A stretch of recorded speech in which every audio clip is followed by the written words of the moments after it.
Chef Adrian was the kind of man who believed the world of cooking revolved around him. Every morning, he walked into his famous city restaurant with his head held high, his white chef's coat spotless, and his eyes sharp with confidence. The kitchen lights reflected off the silver badges on his chest, symbols of his awards and years of success. His restaurant, Le Grande Flame, was known as one of the best in the city. People waited months to book a table just to taste one of his perfectly plated dishes. But Adrian was not loved by everyone. His food was amazing, yes, but his attitude was something else. He treated his staff like soldiers and himself like their general. The moment someone made even a small mistake, his voice would thunder across the kitchen. "Perfection," he would shout. "That's the only thing allowed in my kitchen." His words were sharp enough to cut through steel. Most of the young chefs admired his skill, but they were afraid of his temper. He had once been a kind man who loved sharing his knowledge. But as fame grew around him, something changed. Praise from food critics, awards, and endless attention made him believe he was untouchable. He started to think that no one could ever be as good as him, even when new chefs joined, full of passion and dreams. Adrian quickly crushed their spirits by finding faults in everything they did. If someone added a little too much salt, he'd glare at them like they'd committed a crime. "Do you think cooking is a game?" he'd ask coldly. "This is art, and you, my friend, are no artist." Still, people wanted to work under him because they believed that if they could survive his kitchen, they could survive anywhere. He was like a storm, loud, powerful, and impossible to ignore. Yet behind that storm, there was loneliness. He didn't have friends, only employees. He didn't have conversations, only commands, every night. After the last customer left and the kitchen lights dimmed, Adrian would sit alone at his office desk. He would look at the photos on the wall, his younger self smiling next to world-famous chefs. His first restaurant opening day, his first award ceremony. He would smile proudly for a second, but then the smile would fade. Because deep down, even he knew that people respected his skill, but not his heart. One morning, as the sun rose, the kitchen was busy preparing for the day. The smell of fresh herbs and roasted garlic filled the air. Pots clanged, knives chopped, and everyone moved quickly, trying not to get caught in Adrian's radar. He walked in, as usual, scanning every detail like a hawk. "Too slow, Marco," he said, without looking up. "Your hands should move faster than your thoughts." "Yes, chef," Marco stammered, cutting the onions faster. Almost shaking, Adrian adjusted his cuffs and walked toward the window overlooking the street. Outside, people were just waking up, but inside his kitchen, the day had already begun hours ago. He liked control. He liked the sound of silence mixed with focus. To him, chaos was failure, and failure was unforgivable. He didn't realize that his arrogance had slowly turned his passion into pressure for everyone else. His staff admired his food but feared his presence. Some secretly dreamed of quitting, but they stayed because working under him looked good on their resumes. That day, however, something unusual was about to happen. Something that would quietly begin to change everything at around 10 a.m. When the kitchen was at its busiest, a soft knock came at the back door. The assistant manager opened it, revealing a middle-aged woman with simple clothes and a kind face. Her hands looked worn from years of work, and she carried a small bag. "Excuse me," she said softly. "I'm looking for a job. Any kind of work, cleaning, washing dishes, anything." The manager hesitated. Adrian overheard and frowned. "We don't have time for interviews today," he said sharply without even looking at her, but the woman didn't back away. Her calmness caught his attention. "Please, sir," she said gently. "I can work hard. I just need a chance." Her voice wasn't desperate. It was peaceful, confident even. That annoyed Adrian. Who was this simple woman standing in his kitchen, talking so calmly in front of him? He turned toward her, arms crossed. "This is not a place for charity," he said coldly. "Do you even know what kind of restaurant this is?" She nodded quietly. "I do, and I respect it." There was something about her that he couldn't quite place. Maybe it was her eyes, steady and full of experience, or maybe the way she stood. Not like a beggar, but like someone who had known hard work all her life. The staff stood still, waiting for Adrian's next move. Normally, he would have shouted and thrown her out. But for some reason, he didn't. Instead, he said, "Fine, you want to work. You'll start with dishes. If you last one day, maybe we'll talk." The woman smiled slightly and said, "Thank you, chef." As she walked toward the sink, Adrian turned away, shaking his head. "Another one who thinks the kitchen is easy," he muttered. "Let's see how long she lasts." He didn't know then that this simple act of letting her stay would change his life forever. The woman he saw as a nobody would soon show him what true mastery meant. Not just in cooking, but in humility, patience, and heart. And while he returned to barking orders at his team, unaware of what destiny had just walked into his kitchen, the first spark of a much bigger story had quietly begun to burn. The morning rush in Le Grande Flame was at its peak. Pots clattered, steam rose, and the air smelled of butter, herbs, and sizzling meat. Orders were being shouted, tickets hung in long lines, and every chef moved like a machine under Chef Adrian's sharp gaze. No one dared to make a mistake. Not a single grain of salt more. Not a single second late. Amid all the chaos, the back door creaked open again, softly this time, almost hesitant. A gentle knock followed. The sound was so out of place in the stormy rhythm of the kitchen that everyone paused for half a second. The young assistant manager, Lily, hurried to open the door, expecting a delivery. But instead of crates of vegetables or seafood, a woman stood there, dressed simply, holding a small cloth bag in one hand. Her clothes were neat but old, her shoes slightly worn. She looked like someone who had worked hard all her life but never complained about it. Her eyes, however, told a different story, calm, deep, and strangely confident. "Good morning," she said softly, her voice gentle yet clear. "I heard you might need extra hands. I can clean, wash dishes, or help with prep work." Lily blinked, unsure what to say. No one just walked into Le Grande Flame asking for work. People sent resumes, portfolios, even videos of themselves cooking. This woman had none of that. Just a quiet smile. Before Lily could respond, a sharp voice echoed from behind. "Who is it now?" It was Chef Adrian. He walked over, wiping his hands with a white towel, his expression already impatient. The kitchen immediately fell silent. Lily stepped aside nervously. "Ah, chef. She says she's looking for work." Adrian's eyes scanned the woman from head to toe. No chef's coat. No fancy knives. No sign of experience, at least not the kind he respected. "You?" he asked, eyebrows raised. "You want to work here?" The woman nodded politely. "Yes, chef. I can do anything that's needed." "I'm a fast learner," Adrian scoffed. "This isn't a small-town diner. This is Le Grande Flame. We serve guests who know the difference between perfection and mediocrity. We don't have time for beginners." The woman's calm never wavered. "I understand," she said simply. But everyone starts somewhere. Something about her tone, respectful but not submissive, irritated him. Most people either begged or backed away when he spoke like that. But she stood there, steady as a mountain. "What's your name?" he asked finally. "Clara," she replied. Clara Dawson. The name meant nothing to him, and that was exactly why he didn't care. "Fine," he said after a pause. "You can wash dishes.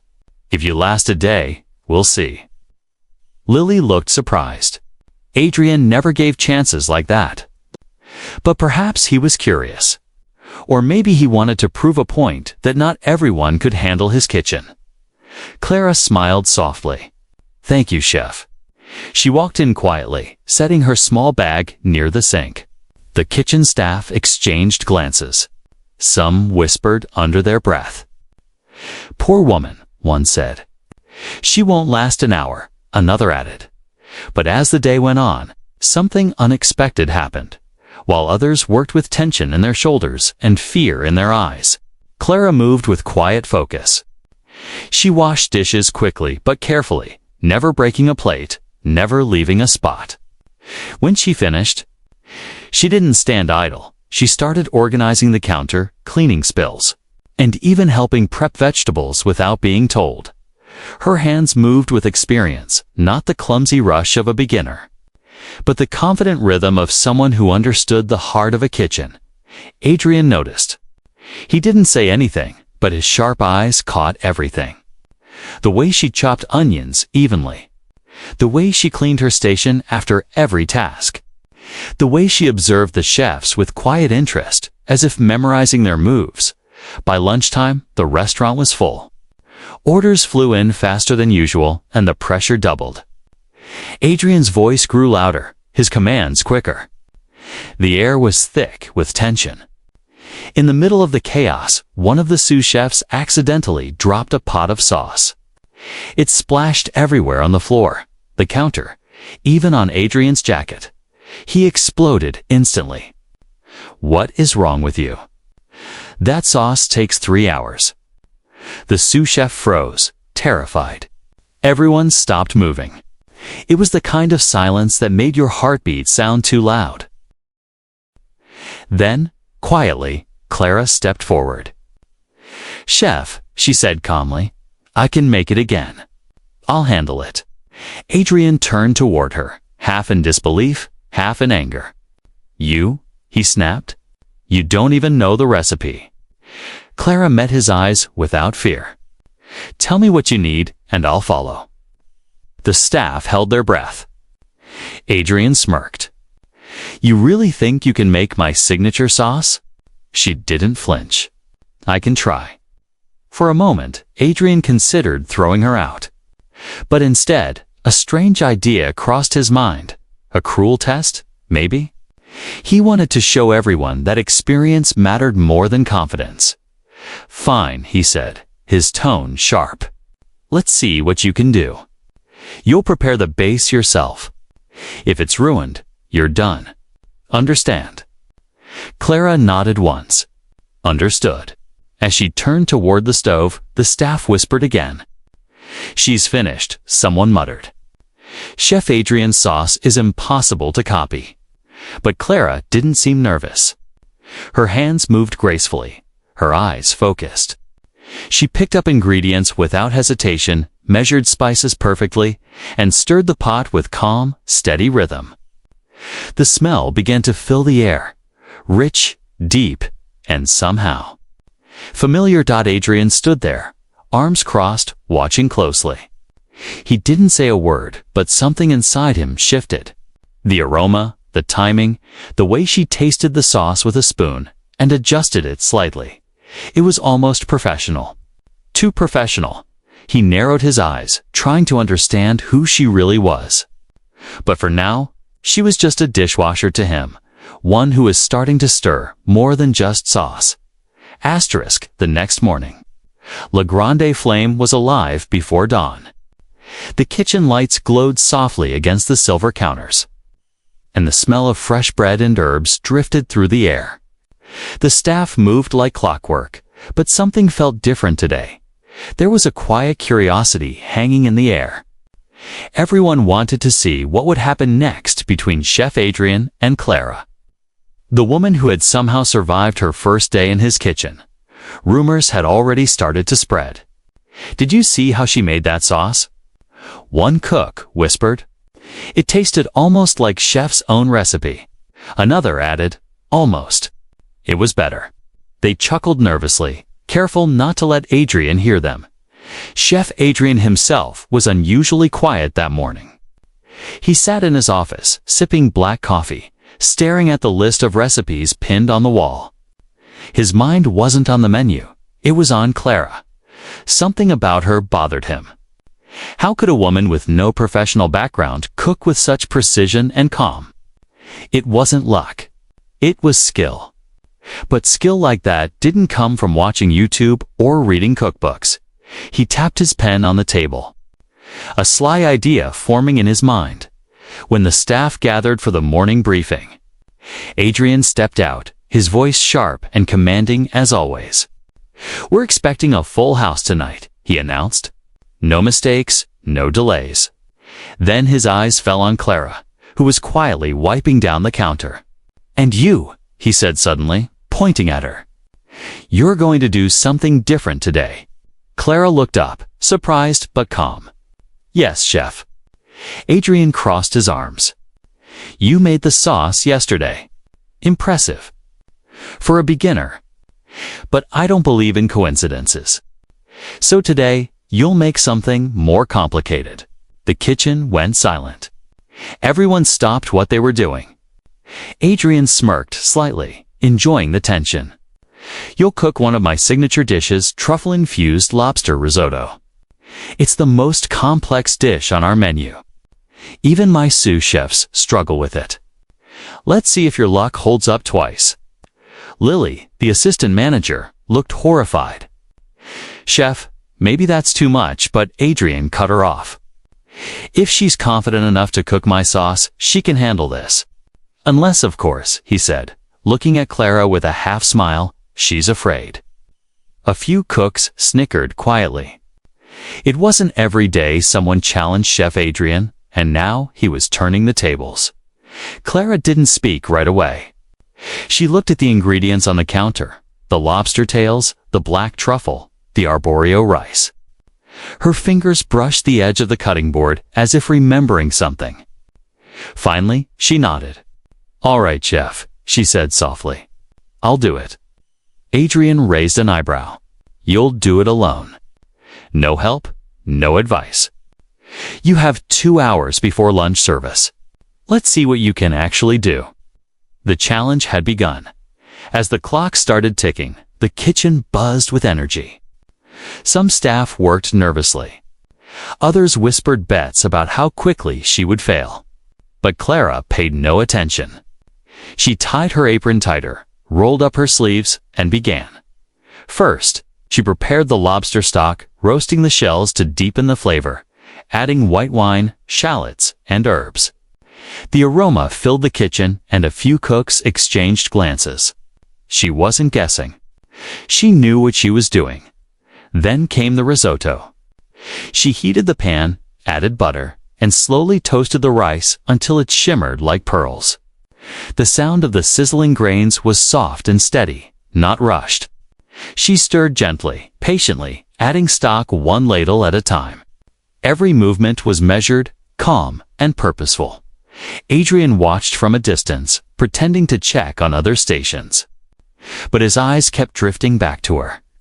The way she handled the pan, the way she tasted and adjusted seasoning, it reminded him of something. Something he hadn't seen in years. The kitchen staff slowly gathered around, pretending to work, but stealing glances. The air smelled heavenly now, creamy risotto with hints of truffle and lobster essence. Clara didn't look flustered or nervous. She looked at peace. When she plated the dish, there was complete silence. The risotto was creamy and golden, the lobster tail placed perfectly on top, glistening with butter and truffle shavings. The aroma alone could have made anyone hungry. She stepped back and said quietly, "It's ready, chef." Adrian approached, folding his arms. He picked up the spoon and took a small bite. The moment the risotto touched his tongue, his expression changed just slightly. The flavors were balanced, the texture flawless. It tasted exactly like his version. No, there was something even better. It had warmth. Soltathi set the spoon down slowly, masking his surprise. "Not bad," he said curtly. For someone who just washes dishes, the team exchanged stunned looks. Everyone knew that not bad from Adrian was practically a compliment. But Clara didn't smile or react. She simply said, "Thank you, chef," and started cleaning her station. Adrian stared at her for a moment longer. He wanted to say something, maybe ask where she learned to cook like that, but his pride stopped him. Instead, he turned away sharply. "All right, everyone," he barked. "Back to work. Lunch service starts in 30 minutes. But even as he walked off, his mind wasn't on the orders anymore. The taste of that risotto lingered, rich, comforting, hauntingly familiar. He couldn't shake it off. As the day went on, he found himself watching her from the corner of his eye. Who was Clara Dawson, really? A simple woman looking for work? Or someone hiding a story behind those calm eyes? He didn't know yet. But one thing was certain, for the first time in years. Chef Adrian felt something he hadn't felt since his early days in the kitchen. Curiosity, asterisk. The kitchen of Le Grande Flame had never felt this way before. It was still filled with the usual sounds, sizzling pans, clinking knives, bubbling sauces, but there was something different in the air. Something invisible, yet powerful. It wasn't noise that filled the space now. It was curiosity. Every cook, every server, every helper whispered the same thing behind Clara's back. How did she do it? The risotto she had made yesterday had become a quiet legend. No one had seen Chef Adrian speechless like that before. And though he never admitted it, everyone could tell that her dish had matched his, maybe even surpassed it. But Clara didn't care for whispers. She arrived early, just like the day before, with her small bag and peaceful smile. She didn't demand attention. She didn't act proud.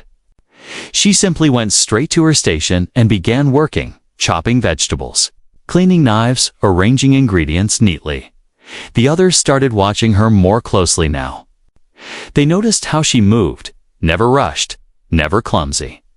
She didn't waste a single motion. It was as if she could hear the rhythm of the kitchen in her mind and danced perfectly in tune with it. Even Adrian noticed. He stood in his office doorway, arms crossed, watching her silently. His sharp eyes followed her every move, but not with anger this time. With suspicion? How does she know all that? He murmured to himself. Her hands. They move like someone who's done this for years. Lily, the assistant manager, overheard him. Maybe she used to work in another restaurant. Chef. Maybe she's trained. Adrian shook his head. If she had, I would know. No chef in this city cooks like that without leaving a trace. He turned away, but something about Clara's calm made him uneasy. He didn't like what he couldn't understand.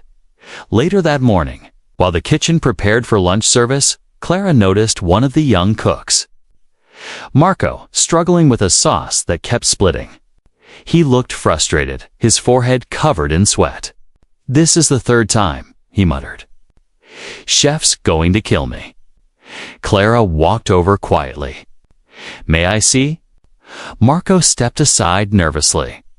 "I follow the recipe exactly, but it keeps curdling." Clara tasted a spoonful, then nodded gently. "You added the butter too quickly. Let it rest a moment, then whisk slower." She didn't touch his pan, she just guided him. Marco followed her advice, and this time the sauce turned smooth and creamy. His eyes widened. It worked. Before he could thank her, Adrian's voice boomed from behind. "What's going on here?" Marco jumped back. "Nothing, chef." I was just Adrian's eyes flicked between Marco and Clara. "Did she tell you to do that?" Marco froze. Clara spoke softly before he could. He was struggling. "I only gave a small suggestion." Adrian's jaw tightened. "You're not here to teach my staff. You're here to listen and learn. Understand?" Clara nodded respectfully. "Of course, chef." Her tone was calm, not defensive, and that somehow irritated him more. He wanted her to argue, to make a mistake, something that would prove she didn't belong. But she didn't. She just went back to work. Hours passed. The lunch rush came and went. The customers were happy, the dishes perfect. Still, Adrian couldn't focus. Every time he walked past Clara, he noticed something new. The way she adjusted seasoning without tasting twice. The way she timed dishes without a clock. The way her presence brought a strange peace to the kitchen. That night, after closing time, Adrian sat alone in his office again. The restaurant was quiet, except for the faint hum of the refrigerator. On his desk lay the guest reviews from the day, all glowing. But what caught his eye was one note from a regular customer. The risotto tasted different today. Warmer, deeper, more alive. "Has your recipe changed, chef?" Adrian frowned. That single sentence struck a nerve. More alive. He had spent his entire career chasing perfection. Yet here was someone suggesting that another person's touch had improved his dish. He leaned back in his chair, staring at the ceiling. "Who are you, Clara?" he whispered. Meanwhile, Clara stood alone in the kitchen, cleaning the last of the pans. The lights were dim, and the sound of running water was soothing. As she worked, she hummed quietly, a soft tune that only she seemed to remember. Her hands paused over a pan, her eyes drifting for a moment. A flash of memory crossed her mind: bright lights, white uniforms, applause, and a golden star emblem shining above a restaurant door. Michelin. The word echoed faintly in her memory. Then she blinked, as if pushing the thought away, and went back to washing dishes. Outside the kitchen window, the rain began to fall.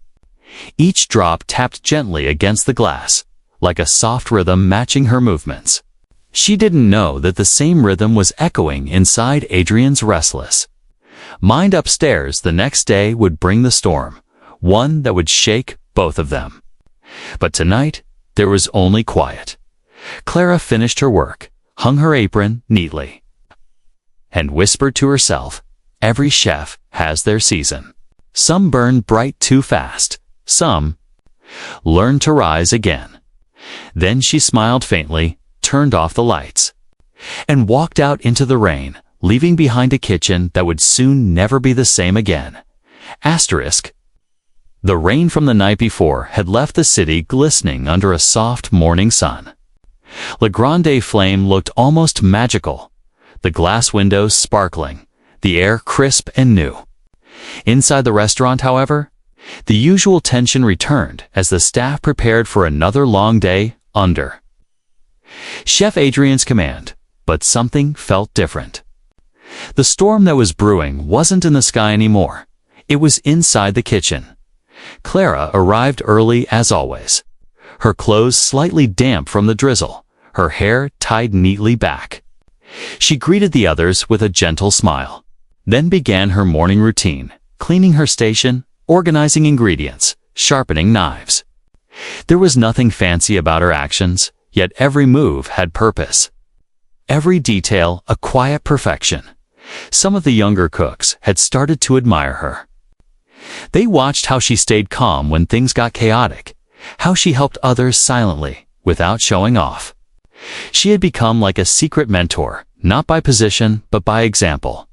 Chef Adrian, however, noticed everything. He pretended not to, but his eyes caught every detail. Her precision, her timing, the way she could fix a sauce without tasting it twice. He couldn't admit it aloud, but she was beginning to unsettle him.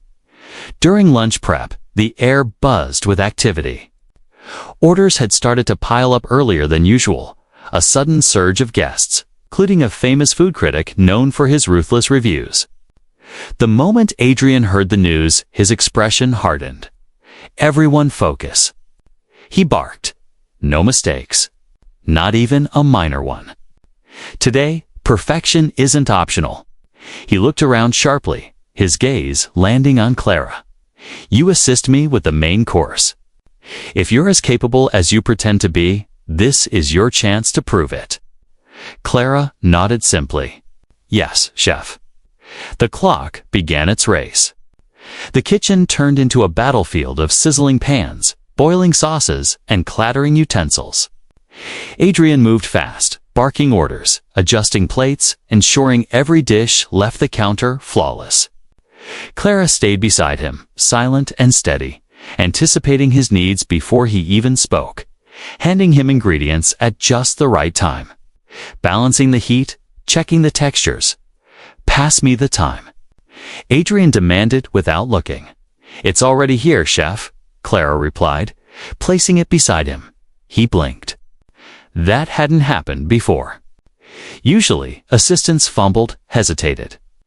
But she was there every step ahead. Minutes passed like seconds. Adrian prepared his signature lamb dish, a recipe known for its difficulty, requiring perfect timing and temperature control. The critic's order was the final plate before service closed. Then, just as Adrian was about to finish searing the lamb, the power flickered and died. The kitchen fell into darkness. The hum of machines, the soft crackle of flames, gone. Gas pressure dropped. The oven stopped. The temperature fell too fast. A collective gasp filled the room. The backup generator. Someone shouted. Adrian's heart raced. Without heat, the dish was ruined. And the critic was already waiting. "Everyone freeze," he shouted. "Nobody move." But Clara didn't freeze. She moved fast, but gracefully. She grabbed a portable burner from the corner, turned it on manually, and set it near the prep table. Her voice, calm but firm, broke through the panic. "Chef, we can finish it here. You handle the glaze, I'll manage the temperature." Adrian hesitated. No one had ever given him instructions in his own kitchen. Yet something in her tone, confident, sure made him obey without realizing it. She placed the pan carefully, adjusted the flame by instinct, and tilted the lamb to catch the perfect sear. The smell began to return, rich, smoky, mouth-watering. The sauce simmered gently under her watch. For the first time, the entire kitchen stood silent, watching her. Adrian, though still tense, couldn't look away. The way she worked, precise but natural, reminded him of a time long ago, when he himself had cooked for passion, not pride. Within minutes, the dish was done. The power returned, just as Clara wiped the edge of the plate clean, placing it on the counter. The critic's order was ready. Adrian stepped forward slowly, inspecting the plate. It was perfect. The glaze smooth, the lamb tender, the aroma divine. He couldn't even tell where his work ended and hers began. He exhaled quietly. "Send it out," he said. A few minutes later, the restaurant manager returned with a stunned look. "Chef, the critic loved it. Said it was one of your best dishes ever." The room erupted in quiet cheers, but Clara simply smiled and went back to cleaning her station. Adrian said nothing. His pride wouldn't allow it, but his eyes followed her movements carefully. That evening, long after everyone had gone home, Adrian stood alone in the empty kitchen. He replayed the day in his mind, the blackout, the chaos, the calm voice that guided him through it. He ran a hand over the counter where Clara had stood. She didn't panic, he whispered. Not for a second. He walked to the cooler, staring at the reflection of his face on the metal door. He looked older suddenly, not from age, but from realization. For years, he had believed he was the only one who could handle pressure, that no one could match his control. But today, someone had. He sighed deeply. A strange feeling stirring inside him, a mix of respect and curiosity, and maybe something that felt dangerously close to admiration. Meanwhile, outside, Clara walked home through the quiet streets. The rain had stopped, and the city lights shimmered in puddles along the road. She looked tired, but her expression was peaceful as she passed a bakery window. She paused for a moment, the smell of fresh bread reminding her of her early days, before fame, before stars. Before the noise of the culinary world, she smiled softly to herself and whispered, "Old habits never fade, they just find new kitchens." She didn't know that the man she'd silently humbled today would soon uncover her secret, and that discovery would change both of their lives forever. The next morning. Le Grande Flame woke up to an unusual stillness. The kitchen usually buzzed with chatter and metal clanks, but today, even the air felt heavy as if something unseen waited to happen. Chef Adrien arrived earlier than usual, his thoughts restless. He hadn't slept properly. Every time he closed his eyes, he saw Clara's calm face, her steady hands guiding him through chaos, her voice cutting through panic like soft thunder.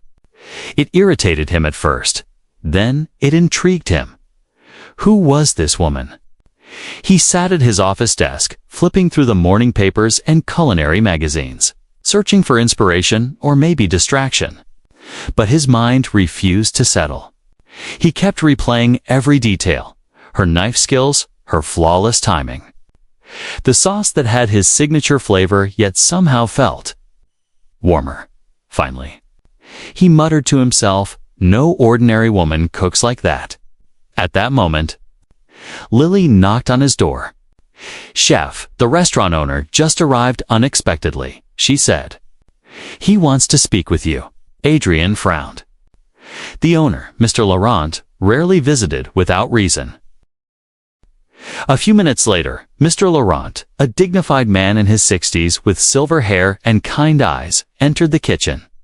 His gaze swept over the staff before landing on Clara, who was arranging herbs quietly in the corner. "Good morning, Chef Adrien," he greeted warmly. "I heard yesterday's critic was quite impressed." Adrien nodded.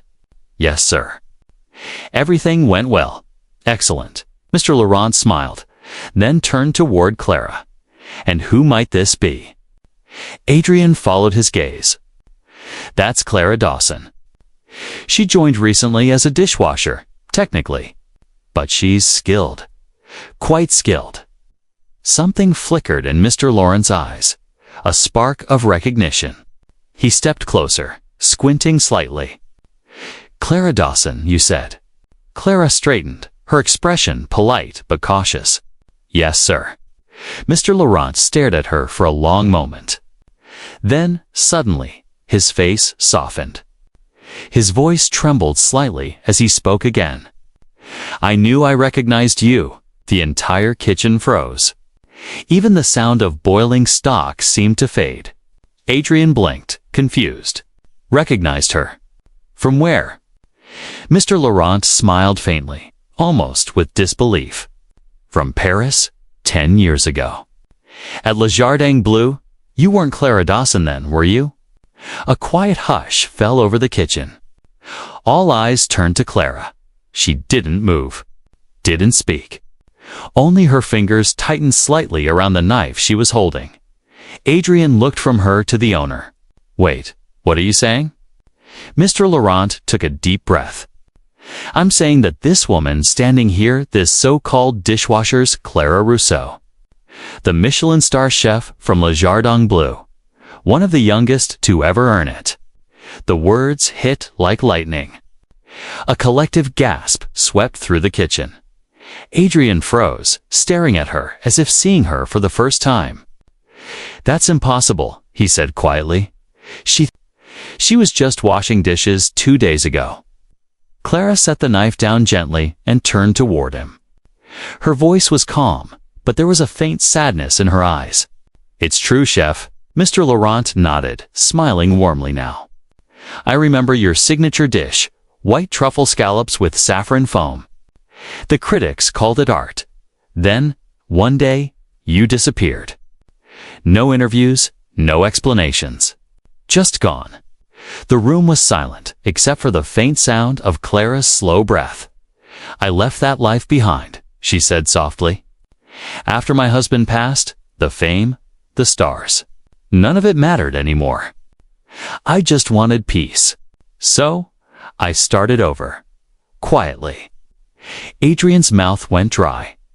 His pride, his certainty, everything he believed about control and mastery, it all crumbled in that moment.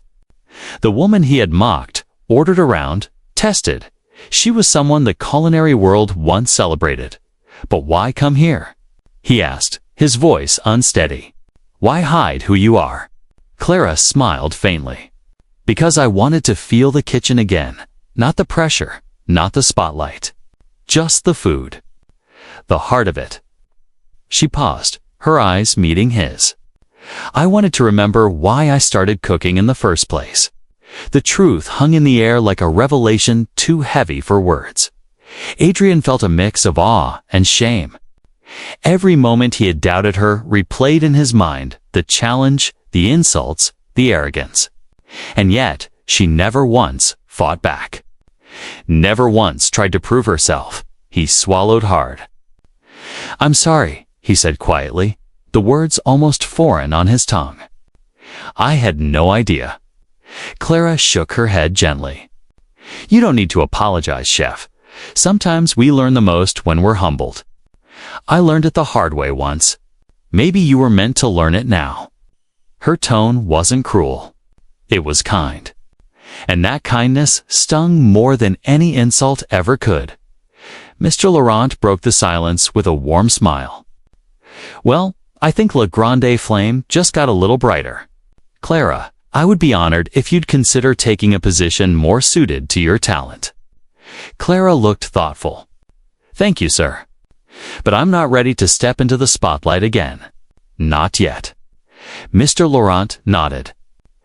Then at least promise me you'll stay. She smiled. That I can do.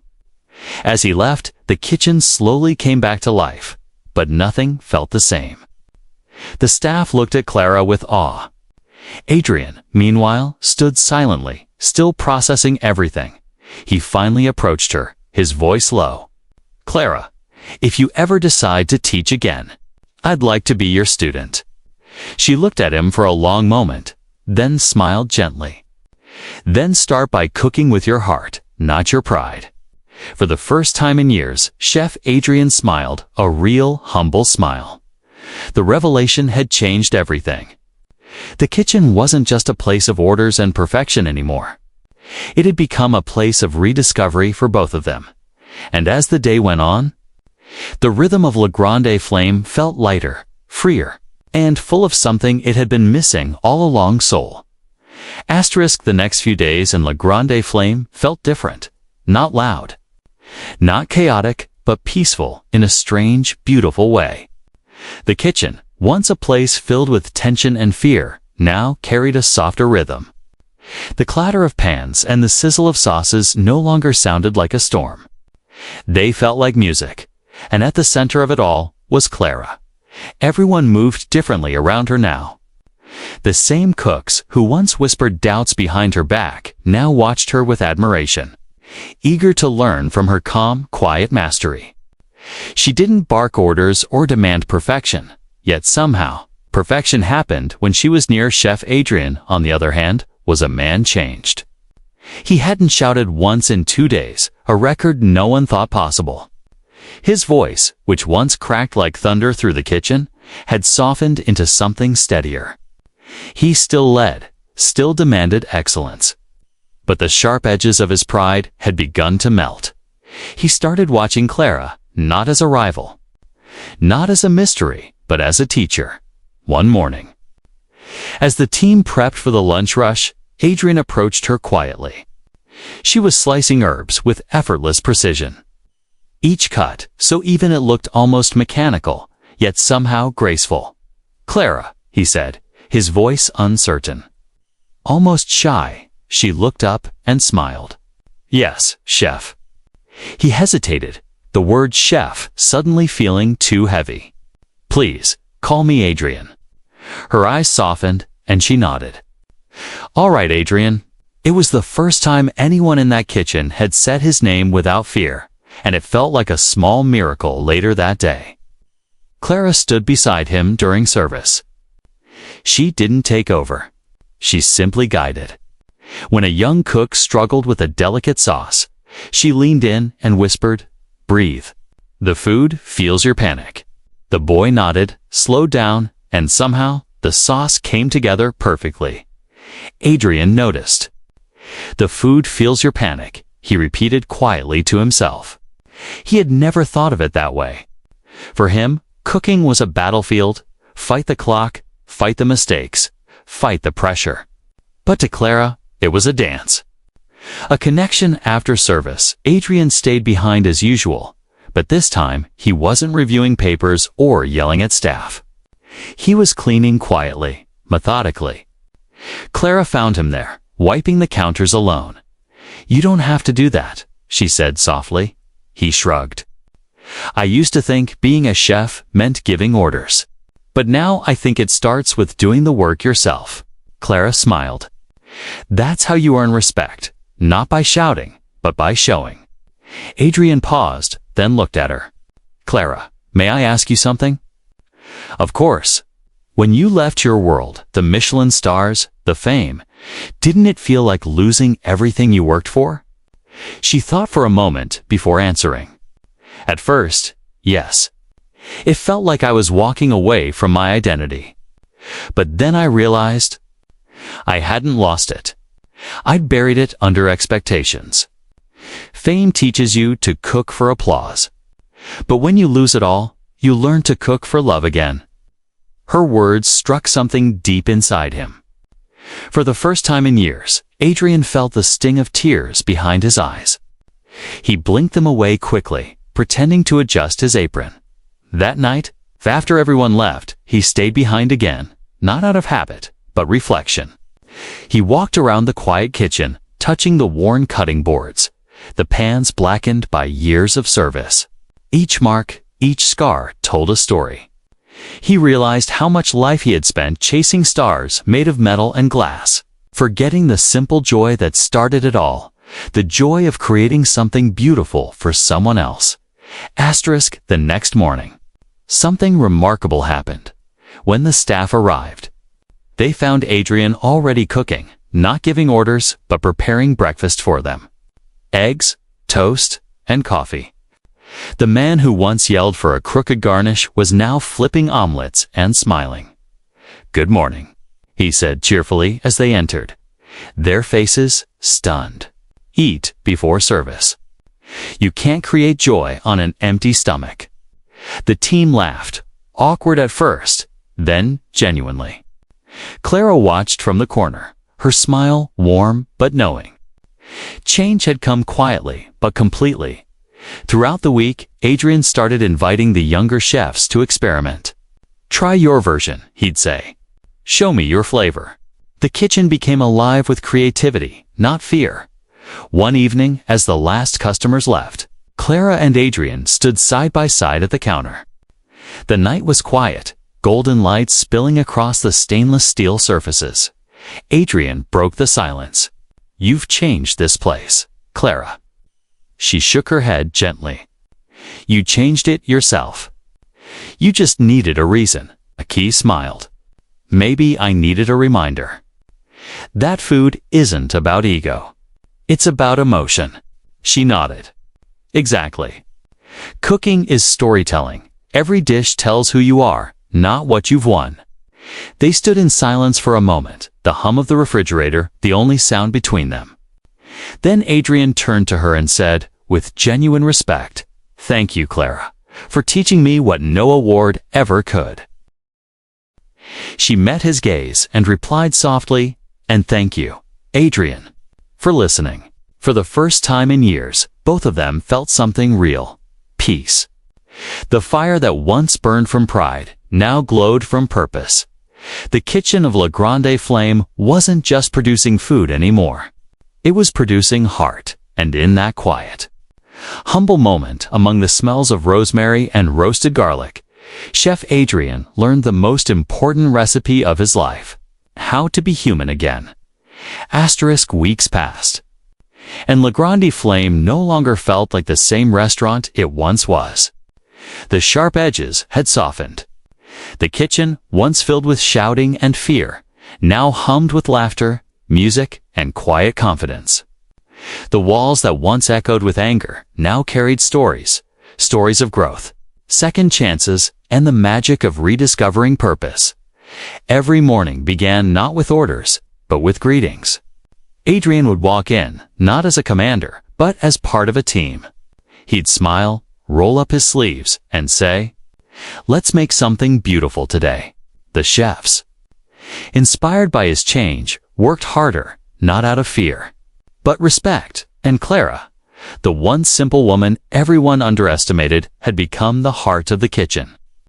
She didn't wear medals or claim titles. She didn't need to. Her presence spoke louder than any award ever could. Under her quiet guidance, La Grande Flame transformed. Dishes became more soulful. Every plate told a story, not just of flavor, but of emotion, of love, patience, and care. Customers noticed the difference too. They said the food felt alive now, as if it carried something human within it. One morning, Mr. Laurent, the owner, called everyone for a meeting. His smile was wide as he looked around the kitchen filled with light and warmth. "This restaurant," he began, "has changed more in a few weeks than in the last 5 years. And it's because of 2 people, Chef Adrien and Clara." The team clapped, their faces glowing with pride. Adrien glanced at Clara, who stood quietly at the back, wiping her hands with a towel. He gestured for her to step forward, but she shook her head with a small smile. "This is your kitchen, Adrien," she said softly. "You lead now." But Adrien shook his head too. "No, Clara. Our kitchen." Mr. Laurent chuckled. "Well then, perhaps it's time for both of you to take it to the next level. Clara, I'd like to officially offer you the position of head chef. And Adrien, I want you to be her co-executive." Gasps filled the room. Adrien's eyes widened slightly, not with jealousy this time, but with genuine joy. Clara looked surprised. I appreciate that, sir, but I don't want to take Adrien's place." Mr. Laurent smiled. "You're not taking it, you're sharing it. You to balance each other. One leads with passion, the other with peace. Together, you've created harmony. I want that to continue." For a long moment, Clara said nothing. Then she nodded, her eyes glistening. "Then I'll accept if Adrien agrees." Adrien smiled. "I do." The applause that followed wasn't loud. It was warm, sincere. It wasn't the kind of noise that celebrates victory, but the kind that celebrates healing. Days turned into months, and La Grande Flame flourished like never before. Articles began to appear in food magazines again, not about perfection or fame, but about humanity in cooking. The restaurant became known not just for its dishes, but for its story. People came not only to eat, but to feel. One evening, after a busy service, Adrien and Clara sat outside the restaurant under the soft glow of the streetlights. The city hummed quietly around them. "You know," Adrien said, sipping his coffee, "I used to think success was about stars, critics, and being the best. Now I realize it's about peace." Clara smiled. "Peace is the hardest thing to earn and the easiest to lose." He looked at her, thoughtful. "You taught me that, Clara." She looked up at the stars, her voice soft. "And you reminded me why I loved cooking in the first place." For a while, they sat in silence, not awkward, but comforting. 2 souls who had walked through pride, pain, and rediscovery, now resting in quiet understanding inside the restaurant. The kitchen lights glowed warmly through the glass, a reflection of everything they had built together.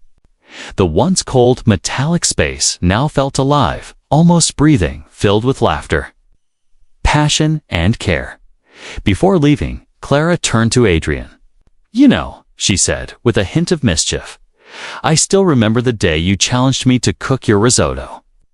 Adrien chuckled, rubbing the back of his neck. "Don't remind me. I was a fool." She smiled. "No, Adrien. You were human. And that's what made you a great chef in the end." He grinned. "And you're still full of surprises." She stood, picking up her bag. "Maybe that's what keeps the kitchen interesting." As she walked away, Adrien watched her go, not with pride or envy, but with deep respect. The woman he once saw as a nobody had become his greatest teacher. And in learning from her, he had rediscovered himself. That night, as the stars shimmered above the quiet city, La Grande Flame stood like a symbol, not of perfection, but of rebirth. A place where two chefs from different worlds found something rarer than fame or fortune: forgiveness, friendship, and the flavor of second chances. And from that day on, every dish that left that kitchen carried a little piece of their story, a story of humility, hope, and the beautiful truth that sometimes life's greatest recipes are the ones written by the heart.